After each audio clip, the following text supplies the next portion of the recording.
பொதுவாகவே மனிதனுடைய வாழ்க்கை இருக்குங்களா, அந்த வாழ்க்கையில் ஏற்றத்தாழ்வு, வசதி வாய்ப்பு, இந்த நாட்டில் இருக்கிறான், அந்த நாட்டில் இருக்கிறான், அங்கே வந்து உயர்ந்த இடத்துல இருக்கிறான், இங்கே வந்து தாழ்ந்த இடத்துல இருக்கலாம், எது வேணாலும் இருக்கிறான். அவனுடைய ஒரு கடைசியான ஒரு மையப்புள்ளி எது தெரியுங்களா? கரெக்டாக அந்த ஒரு ஜான் வயிறுன்றாங்க இல்லைங்களா, அவ்வளோதாங்க. ஒரே ஒரு ஜான் வயிறு. நீங்கள் யாராவனாலும் எடுத்துங்க. நீங்கள் இந்தியாவில் உள்ள ஒரு குக்கிராமத்தில் உள்ள எங்கேயோ கடகோடியில் உள்ள ஒரு மனிதன், உலகத்தை எங்கேயே பார்க்காத ஒருத்தன், நான் உலகமுள்ள டிராவல் பண்ணிக்கிட்டே இருப்பேங்க. உலகம் முழுக்க நான் டிராவல் பண்ணிக்கிட்டே இருப்பேன். வந்து மாதத்தில் 30 நாள்னா 29 நாள் நான் வந்து உலகம் முழுக்க டிராவல் பண்ணிட்டு இருக்கேன்னு ஒருத்தன் உலகத்தில் என் ஊரை தவிர, என் குக்கிராமத்தை தவிர வேற எதுவுமே தெரியாது, பக்கத்தில் இருக்கிற டவுன் கூட தெரியாது. இந்த 2 மனிதனுக்கும் பொதுவான மனிதனுக்கும் உள்ள ஒரே ஒரு உடன்பாடு எதுனா, கடைசியில் ஒரு ஜான் வயிறு தான் சாமி அப்படின்னு. அவன் போடுற ட்ரெஸ்ஸு, நான் போடுற ட்ரெஸ்ஸு, அவன் போடுற பெர்ஃப்யூம், நான் போடுற பெர்ஃப்யூம், அவன் அந்த நாட்டில் இருக்கான், நான் இந்த நாட்டில் இருக்கிறேன், இதெல்லாம் மீறி ஒரே ஒரு ஜான் தான். இதில் தான் எல்லாமே அடங்கி போகிற ஒரு விஷயம். இதெல்லாம் மீறி மனிதன் நாகரிகத்தை வளர்த்துக்கிட்டு வந்து ட்ரெஸ்ஸை போட்டு இருந்து சொகுசாக ஒரு வாழ்க்கை வாழ்ந்தது. எங்கே போனாலும் வந்து ஒரு கட்டத்திற்கு பிறகு விவசாயின்னு ஒரு இனம் இல்லாமல் போனால் கை நிறைய எல்லாருக்கிட்டையும் காசு இருக்கும், கத்தையா பணம் வச்சுட்டு இருப்பான். ஆனா உணவை தேடி தேடி தேடி அலைய ஆரம்பிப்பான். அப்பதான் தெரிய போகுது. தமிழன் சோட்டால் அடித்த பிண்டம் அப்படின்னு ஒரு தலைவர் சொல்லியிருந்தார். தமிழன் அப்படிதான், அவனை நீங்க சோத்தால் அடித்த ஒரு பிண்டம் அப்படின்னு அவர் சொல்லியிருந்தாரு. அது ஏறக்குறை உண்மை அப்படின்ற அளவுக்கு ஆயிடுச்சு. வந்து எனக்கு கோவையில் நடந்த உணவு திருவிழா, உணவு திருவிழாவா இல்லது கலோபரமா எதுன்னு எனக்கு புரியவே இல்லை ஒரு கட்டத்தில். இது அதுக்குள்ள போறதுக்கு முன்னாடி முக்கியமான ஒரு விஷயம் பேசி போனோம். ரொம்ப முன்காலத்துல, ரொம்ப வந்து காலத்துல திண்ணை இல்லாத வீடுகளே இருக்காது. அதுக்கான காரணம் என்னன்னா, இரவில் யாராவது பயணம் செய்பவர்கள் அங்க இளப்பாரிட்டு போறதுக்காக அங்க வச்சு, இது வெறும் திண்ணை மட்டும் வைக்காமல் பல வீடுகளில் இரவு நேரத்துல ஒரு பிடி சாதத்தை வந்து தண்ணி ஊற்றி வச்சிருப்பாங்க. ஏன்னா அந்த காலத்துல வந்து ஹோட்டல்லாம் கிடையாதுங்க, வந்து உணவு வீடுலாம் கிடையாது. சென்னை மாதிரியான பெருநகரத்தில் வந்தாதான் வந்து, அப்பெல்லாம் வந்து நான் சொல்கிற காலத்தில் வந்து ஹோட்டலில் போய் சாப்பிட்றதெல்லாம் வந்து எங்கள் தாத்தாலாம் பெரிய விஷயம் நினைப்பாங்களாம். அந்த ஹோட்டல்லாம் ஒன்றும் தெரியாது. வந்து ஒரு வெளியூர் பயணம், இப்போ ஒரு எங்கள் முன்னோர்கள்லாம் வந்து திருப்பதி மாதிரியான ஒரு கோயில் ஸ்தலத்துக்கு வண்டி மாடு கட்டின்னு போகும்பொழுது உணவுப் பொருளும் சேர்த்து எடுத்து போயிடுவாங்க. அரிசி, பருப்பு, அடுப்பு, கிடுப்பு, விறகு கட்டை எல்லாத்தையும் எடுத்து போயிடுவாங்க. அதோடு சேர்த்து போகிற ட்ராவல் இருக்கு இல்லைங்களா.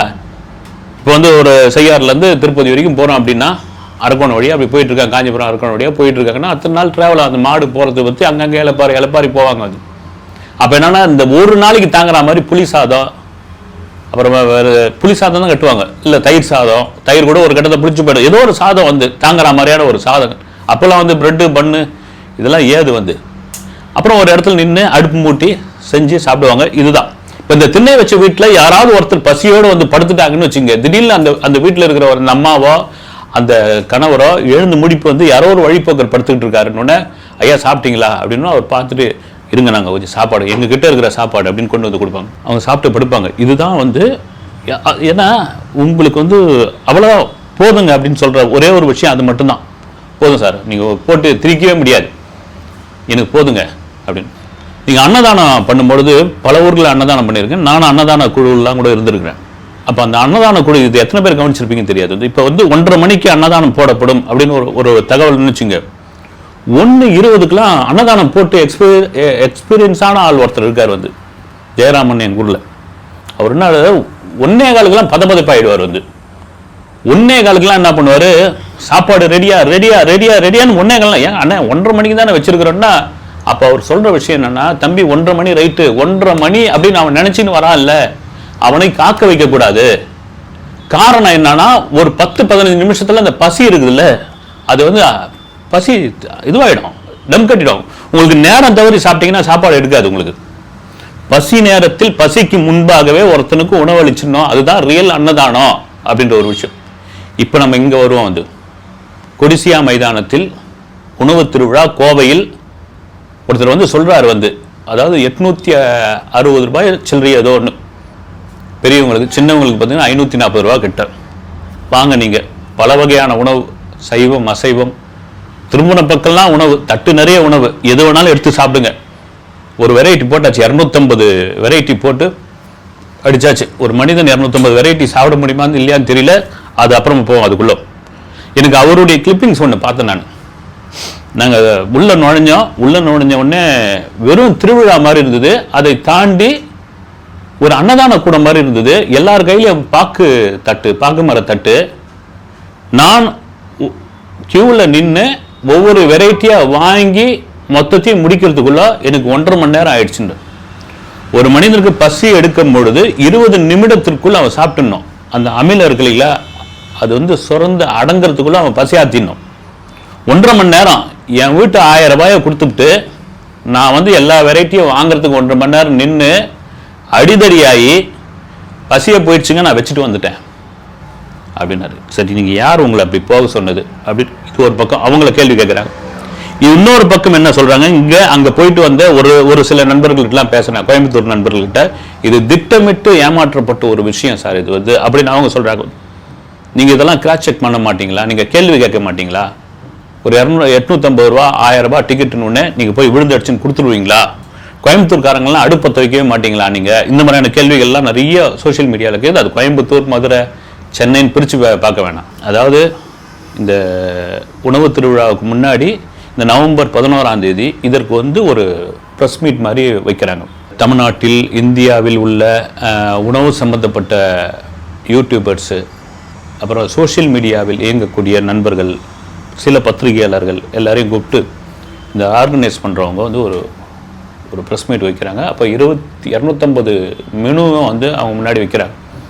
வச்சுட்டு சொல்கிறாங்க, இந்த மாதிரி வரப்போது கோயம்புத்தூர்லேயே நாங்கள் தான் ஃபஸ்ட்டு, இந்தியாவிலேயே நாங்கள் தான் பெஸ்ட்டு, இந்த மாதிரியான இதெல்லாம் சொல்ல ஆரம்பிக்கிறாங்க. இவங்க நம்புகிறாங்க, இது இந்த மாதிரியான வெரைட்டி, இது எங்களுக்கு லாப நோக்கம் கிடையாது, இது 860 ரூபாய்க்கு இதை தாண்டி இதனுடைய வேல்யூ இவ்வளோ, அதெல்லாம் சொல்லிவிட்டு நீங்கள் இருந்து சாப்பிட தான் போகிறீங்க, சாப்பிட்டு பாருங்கள். இது தவிர என்னன்னா, இதை சொல்கிறதுக்காக குக் வித் கோமாளி புகழ், அப்புறம் பழைய ஜோக்கு தங்கதுரை, அப்புறம் செஃப்பு ஒருத்தர் வந்து ஒரு 4-5 பேர் இது தேவைதான் அவங்க வந்து அவங்க பங்குக்கு அவங்கள ரைட்டு அவங்க சொல்லி தான் ஆகணும். வந்து ப்ரொமோஷனுக்கு என்ன பண்ண முடியுங்க? வந்து சொல்லி முடிச்சோன்னா இவங்களுக்கெல்லாம் வந்து அந்த பரிமாறினோடனே அவங்க நம்புறாங்க. வந்து நீங்கள் ஒரு பொருள் வாங்குறதுக்கு முன்னாடி ஒரு சாம்பிள் ஒன்று கொடுப்பாங்க தெரியுங்களா, அந்த பொருளை விட அந்த சாம்பிள் சூப்பராக இருக்கும். வந்து அந்த சாம்பிளில் மயங்கி பொருளை வாங்கி வந்துடுவாங்க. நான் சென்னைக்கெலாம் நாங்கள் படிக்கிற காலத்தில் அப்போல்லாம் வந்து இப்போது கோயம்பேடு தாண்டி கிளாம்பாக்கத்து போயிடுச்சுங்களா, அப்போ வந்து பிராட்வேல தான் பஸ் ஏறணும். அப்போ என்ன பண்ண மேலே வந்து ஆப்பிள் பழம், அப்போல்லாம் ஆப்பிள் ரொம்ப பெரிய விஷயங்க. எங்கள் ஊர்லாம் பார்த்தீங்கன்னா ரொம்ப சின்ன ஆப்பிள், இங்கே பார்த்தா தலை ஊட்டியா இது சிம்லா ஆப்பிள் மாதிரி இருக்கும். வாங்க சார் 10 ரூபாய்க்கு 5 ஆப்பிள், 10 ரூபாய்க்கு 5 ஆப்பிள்னு பார்த்து நமக்கு இதுவாகி போய் 10 ரூபாய்க்கு 5 ஆப்பிள்னா வாங்க சரி 10 ரூபாய்க்கு 5 ஆப்பிள் எந்த ஒரு தம்பி அப்படின்ட்டு ஆரம்பிச்சு டக்குன்னு கீழே இருந்து கட்டி கொடுப்பாங்க கையில். அது வேகமாக கட்டி எடுத்து 10 ரூபா போட்டு ஒன்று அங்கேயே பிரித்து பார்க்கணும். கிளம்புற வேகத்தில் பஸ்ஸில் ஏறி சில பேர் உள்ள பையில் போட்டுப்பாங்க. வீட்டில் வந்து ஊருக்கு வந்து பிரித்து பார்த்தா அத்தனையும் அழுகி போன ஆப்பிளாக இருக்கும். என்னன்னா அந்த சாம்பிள் கொஞ்சம் காமிக்கிறான் பாருங்க, இந்த சாம்பிளை வைத்து ஏமாத்துற ஒரு விஷயம். இப்படி தான் இவங்க நம்புகிறாங்க. ஃபுட் ரிவ்யூ பண்ணுற யூடியூபர்ஸ் எல்லாம் இதை வந்து இப்படி தான் நடக்க போகுது அந்த உணவு திருவிழான்னு தங்களுடைய பங்குக்கு வச்சு ஆத்துன்னு ஆத்துறாங்க. வந்து இது மக்கள்கிட்ட போய் ரீச் ஆகுது. இன்றைக்கி வந்து உலகத்தையே இயக்கி கொண்டு இருப்பது சோஷியல் மீடியா தான். இன்ஸ்டாவில் ரீல்ஸாக வருது, தகவலாக வருது, நம்புகிறான். எல்லாருக்கும் ஆசை தானுங்க. உண்மையிலே நீங்கள் இந்த எனக்கு தெரிஞ்சு பார்த்தீங்கன்னா எங்கே நீங்கள் சோத்து கடை வச்சாலும் அங்கே வந்து ஒரு கூட்டம் இருக்குதான் செய்யும். நீங்கள் உணவு கடை, நீங்கள் தரமான ஒரு உணவு கொடுத்தீங்கன்னா நீங்கள் தாங்க பெரிய கோட்டீஸ்வரன். உண்மையிலே மனிதன் விசாரிச்சுக்கிட்டு போகிற ஒரே விஷயம் எனக்கு தெரிஞ்சு பார்த்தீங்கன்னா மருத்துவமனை, அதற்கடுத்து வந்து உணவு கூடும். எங்கேப்பா சோறு நல்லா இருக்குன்னு, எங்கே சோறு நல்லா இருக்கும், எந்த ஊருக்கு போனாலும் வந்து அப்படி வந்து இன்னைக்கு வந்து உணவு அப்படியேப்பட்ட விஷயம். நீங்கள் காசுக்கு உணவு கொடுத்தா கூட சொல்லுவாங்க தெரியுங்களா, புண்ணியன்வாங்க. மிகப்பெரிய புண்ணியம். வந்து நீங்கள் ரூபாய் வாங்கிட்டு சோறு கொடுத்தா கூட எல்லாராலையும் சோறு போட முடியாதுங்க. வந்து எல்லாராலையும் ஹோட்டல் வைக்க முடியாது. அதுக்கு ஒரு சில இதெல்லாம் உண்டு, அமைப்பெல்லாம் உண்டு. நம்பிக்கை உள்ளவர்கள், நான் ஒரு ஜோதிடர்கிட்ட கேட்டார், அவர் சொன்னார் வந்து முக்கிய முடியாது சார், அதுக்கு ஒரு பிராப்தம் இருக்குண்ணா சார். வந்து அதுவும் வந்து லாப நோக்கம் இல்லாமல் ஒரு உணவு விடுதி நடத்துகிறாங்கன்னா அவங்க வந்து எதிர்காலத்தில் மிக சிறந்த நபர்களாக இருப்பாங்க. அவங்க சந்ததிகள் மிகப்பெரிய வாழ்வாங்கன்னு. காரணம் என்னன்னா, திரும்பவும் சொல்றது என்னன்னா, ஒரு மனிதன் வந்து போதும் அப்படின்னு சொல்றது மட்டும் உணவு தாங்க. அவனை உட்கார வச்சு நீங்கள் பிரியாணி 4 பிளேட் போடுங்களேன் பார்க்கலாம். எனக்கு தெரிஞ்சு அந்த 4 பிளேட் பிரியாணி தான் 5 பிளேட் சாப்பிட்ற ஒரே நபர் இந்த சாப்பாடு ராமன் ஒருத்தர் வர இருப்பாங்க யூடியூப்ல. அவர் மட்டும்தான். ஒரே பார்த்தீங்கன்னா 5க்கு மேலே சாப்பிட முடியாது, வச்சு தள்ளுவார். பொதுவாகவே ஒருத்தருக்கு போதும். அதனால தான் இன்னைக்கு வந்து 8வது வள்ளல் எம்ஜிஆர் புரட்சி தலைவரை சொல்றதுக்கான காரணம் என்னன்னா, வர்றவங்கிட்ட முதல்ல முகமறிந்து பார்த்த ஒரு நபர் வந்து சாப்பிடுங்கன்னு. இல்லைங்க நான் சாப்பிடுங்க, நீ சாப்பிட்டு உட்காரியா, சாப்பாடு போடுங்க. அந்த ராமாவரம் தோட்டத்தில் உள்ள அவருடைய வீட்டில் 24 மணி நேரம் அடுப்பு எரிஞ்சுக்கிட்டே இருக்கும். வள்ளலார் நமக்கு சொன்ன ஒரே ஒரு விஷயம் என்னன்னா, பசித்தவனுக்கு உணவு கொடு, அதை விட வேற எதுவும் கிடையாது. சாப்பிட வந்தானா தெய்வம் அங்கதான் இருக்குதுன்ட்டான், வேற ஒண்ணுமே கிடையாது. நீ 1000 கோயிலுக்கு ஏற தேவையில்ல, 10,000 விரதம் இருக்க தேவையில்ல, 700 நேர்த்திக்கடன் செய்ய தேவையில்ல. ஒருத்தன் பசியில வந்து அம்மான்னு கதறான் பாரு, அவனுக்கு ஒரு வேளை சோற கொடு, நீ வந்து உன்னை வாழ்த்திட்டு போவான். நீ பசியில இருக்கிறவங்கிட்ட நீ வந்து ஏதாவது ஒன்று சேட்டை பண்ணி பாருங்களேன், வந்து மிருகமா மாறுவோம். எழுத்தாளர் பாலகுமாரன் வந்து உதவி இயக்குநர்களுக்காக ஒரு தொடர் ஒன்று எழுதினார், ஜருகி கனவுகள் அப்படின்னு. சூப்பர் நாவல்னு நினைக்கிறேன். அது தொடர்ச்சியாக வந்தது. ரொம்ப பிரமாதமான ஒரு இப்போ உதவி இயக்குநர்கள் வேற மாதிரி மாறிட்டாங்க சினிமாவில். வந்து இப்போ வந்து மாத சம்பளம்லாம் கொடுக்குறாங்க உதவி இயக்குநர்களுக்கு. உதவி இயக்குநர்களே ஐடி கம்பெனியில் எடுக்கிற மாதிரிலாம் எடுக்கிறாங்க. நான் சொல்றது ஒரு 30 வருஷத்துக்கு முன்னாடி, 25 வருஷத்துக்கு முன்னாடி உதவி இயக்குநர்கள் வந்து வெறும் எழுத தெரிந்தவர்கள், சிறுகதை எழுத தெரிந்தவர்கள், கையெழுத்து நல்லா இருக்கிறவங்க ஊர்ல இருந்து வெளியே வந்துருவாங்க. இங்க வந்து அசிஸ்டண்டா சேர்றது பெரிய கனவா இருக்கும். ஒவ்வொரு டைரக்டர்கிட்டையும் 12 பேர் 13 பேர் இருப்பாங்க. அவங்களால வச்சு ஒன்றும் பண்ண முடியாது, அவங்க பேட்டா கொடுக்க முடியாது. முதல் 4 பேருக்கு தான் சம்பளம் கொடுக்க முடியும், முதல் 3 பேருக்கு தான் வந்து பேட்டா கொடுக்க முடியும். நீ வேணா ஃப்ரீயா வேலை செய்யணும். அந்த ஃப்ரீயா வேலை செய்யறேன்னு சொல்றதுக்கே பெரிய கஷ்டமா இருக்கும். அந்த உதவி இயக்குநர்கள் சாப்பாட்டுக்கு பெரிய பஞ்சமாயிடும். எனக்கு தெரிஞ்சு நிறைய உதவி இயக்குநர்கள் சாப்பாட்டிற்கு கஷ்டப்பட்டு சாப்பிட முடியாமல் பட்டினியாக இருந்து அல்சர் ஏற்பட்டு உடல் நோய்வாய்ப்பட்டு திரும்ப ஊருக்கு போய் சில பேர்லாம் மரணித்து போன சம்பவங்கள்லாம் உண்டுங்க. அது கொடுமையான ஒரு விஷயம். அப்போ பாலகுமாரன் அந்த ஜருகி கனவுல எழுதுற ஒரு விஷயம் என்னன்னா, நான் வந்து சாப்பாட்டுக்கு லோல் பட்டேன், நான் வந்து பட்னியாக தெரிஞ்சு கம்பெனியாக ஏறினேன், நான் வந்து இது பானையில் இருந்த டம்ளரை குடிச்சிட்டு போய் வாய்ப்பு கேட்டேன் அப்படின்னு சொல்லி சத்தியமாக நம்பாதீர்கள். நீங்கள் ஒன்றா முடிஞ்ச ஒரு டெஸ்ட் ஒன்று பண்ணி பாருங்க அப்படின்னு. ஒரு நல்ல படத்திற்கு, பிரமாதமான படத்திற்கு ஒருத்தனை பசியோட டிக்கெட் எடுத்து கொடுத்து அவனை போய் படம் பார்த்துட்டு வந்து அந்த கதையை முழுசாக சொல்லுங்க பார்க்கலாம்.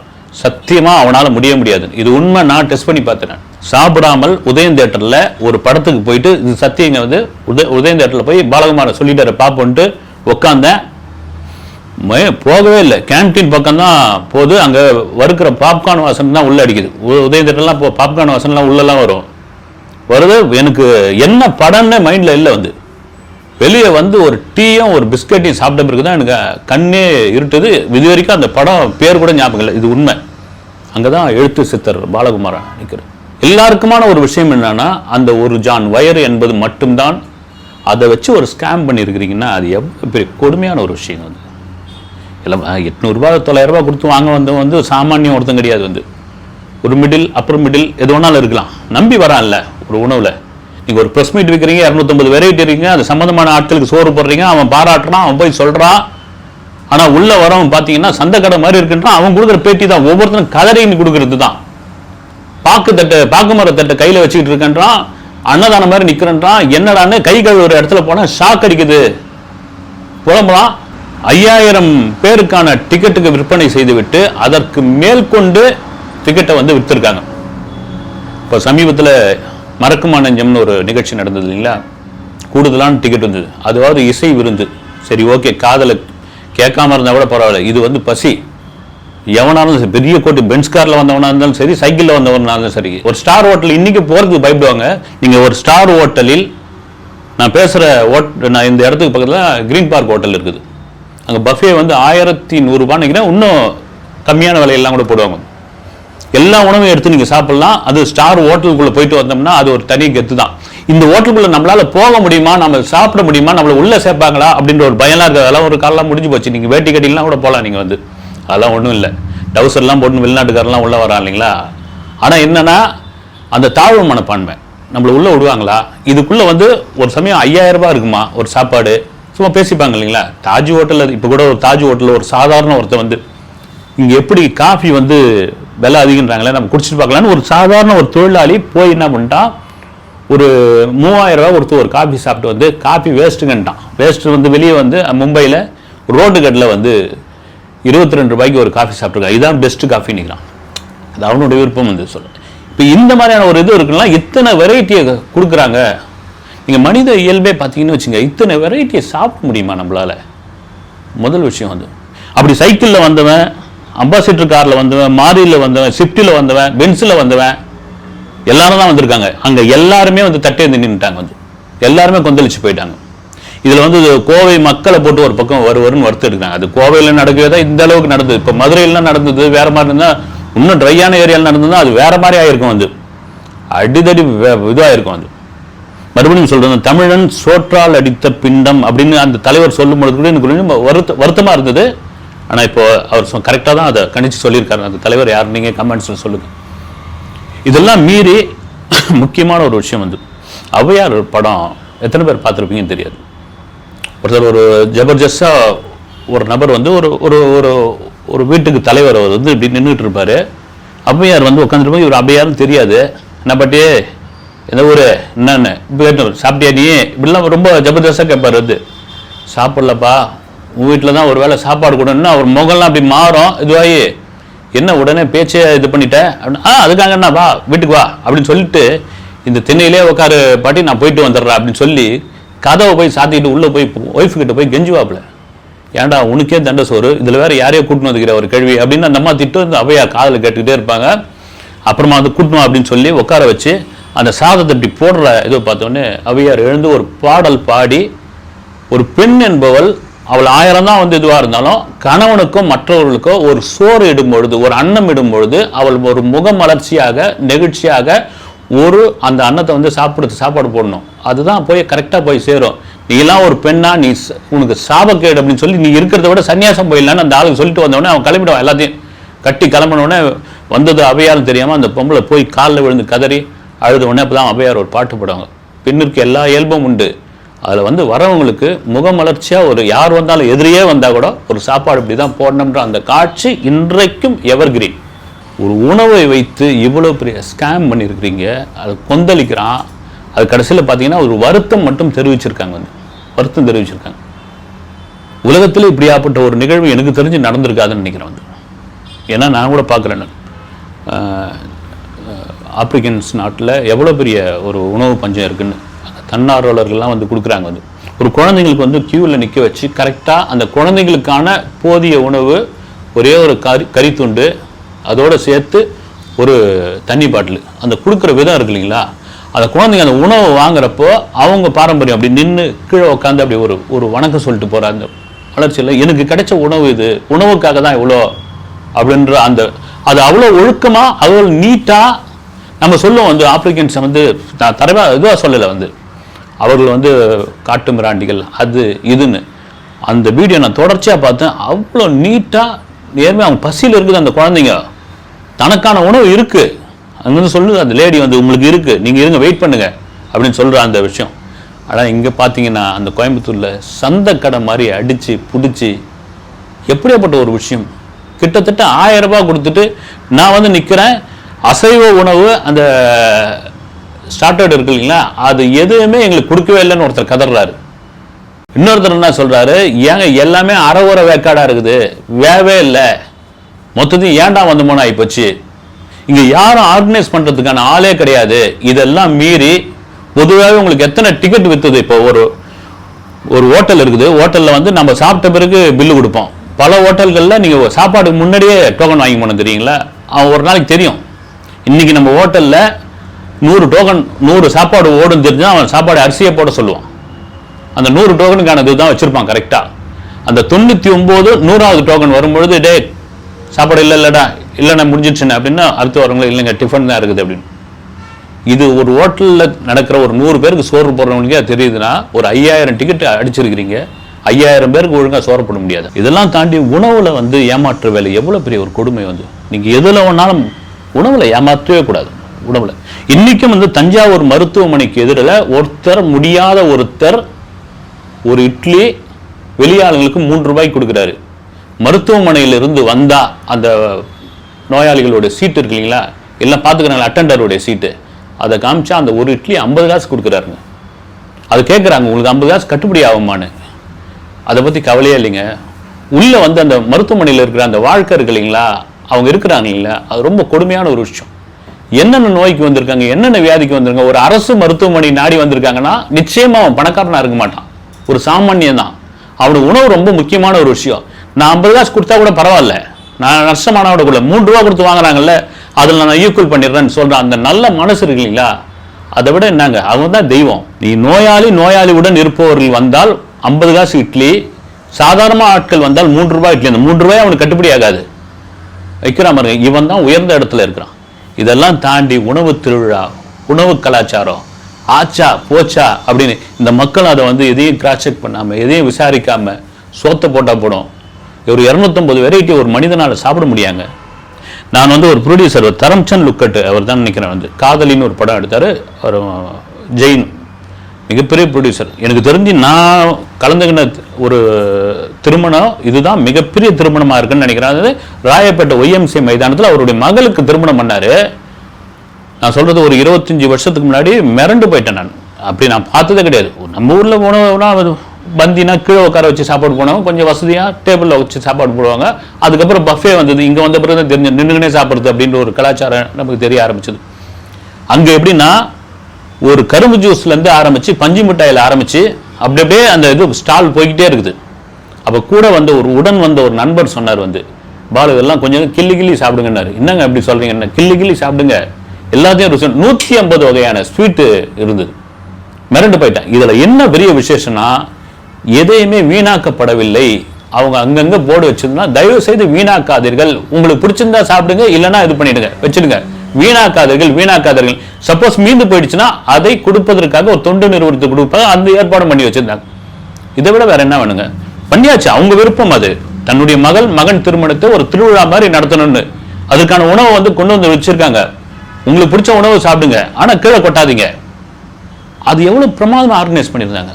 அதனால இதெல்லாம் தாண்டி 800 ரூபாய்க்கு 850 வகை கொடுக்குறேன், 1000 ரூபாய்க்கு 2000 வகை கொடுக்குறேன். ஒரு ஜான் வயிறு எவ்வளவு சாப்பிட முடியும், வந்து அவ்வளவுதானே சாப்பிட முடியும். இதுக்கு மேல என்ன பண்ண முடியும்? அந்த பசி இருக்கும் நேரத்தில், அந்த வயிற்றுல அந்த அமிலம் சுரக்கும் நேரத்தில் மட்டும்தான் சாப்பிட முடியும். அதுக்கப்புறம் வந்து பசி அடங்கி போயிடும். ஒரே ஒரு டீ குடிச்சிட்டு போவங்கலாம் உண்டு. வந்து இதெல்லாம் மீறி தயவு செய்து மக்கள் இன்னைக்கு வந்து நீங்க சோசியல் மீடியாவை பாருங்க, நம்புங்க, ரைட்டு. ஒரு முறைக்கு 10 முறை ஒரு பொருள் வாங்கும்போது விசாரிக்கிறீங்க இல்லைங்களா, உங்க மேலதான் தவறு. விசாரிக்க மாட்டீங்களா? நீங்க சோறு போடுறாங்க, அதுவும் துட்டு கொடுத்து சோறு சாப்பிட்றீங்க, தப்பன்னு போய் விழறதா உங்கள் மீது தான் குற்றம். உங்களைத்தான் நான் சொல்லலை, பார்வையாளர்கள் இன்னைக்கு இது கேள்விப்படுற அந்த பார்வையாளர்கள் உங்களை தான் திட்டுறாங்க. இனியாவது உணவில் ஏமாற்று வேலை செய்யாதீர்கள், அது மிகப்பெரிய பாவம், கொடூரம் என்பதை இந்த வீடியோ மூலம் சொல்லிக்கொள்கிறேன். அடுத்த வீடியோவில் சந்திக்கிறேன். நன்றி.